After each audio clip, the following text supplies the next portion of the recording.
खबर शामिल करते हैं हैदराबाद से। Working committee human right justice and defender organisation की रिपोर्ट्स के मुताबिक हिस्को की जानिब से बदतरीन लोड शेडिंग जारी।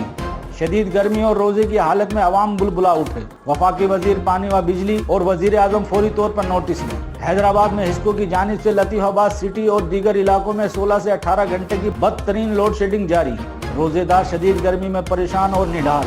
ना सेहरी में लाइट है, ना अफ्तार में लाइट है, ना तरावी का ख्याल किया जा रहा है। सारा दिन घेरे लाने लोड शेडिंग की जा रही है, जबकि इस हवाले से ताजिर बिरादरी आम शहरियों को भी शदीद परेशानी का सामना करना पड़ रहा है। ईद उल फितर नजदीक है, बाजारों में रश है, लेकिन लाइट गायब है। शदीद गर्मी में अवाम एक अजियत से गुजर रहे हैं। सिविल सोसाइटी का मुतालबा है कि वफाकी वजीर पानी और वजीर आजम हिस्को चीफ की हटदर्मी और नाअहली का फौरी नोटिस लें। तो दूसरी सूरत में HRJDO वर्किंग कमेटी एहतजाजी मुजाहरे का हक रखती है।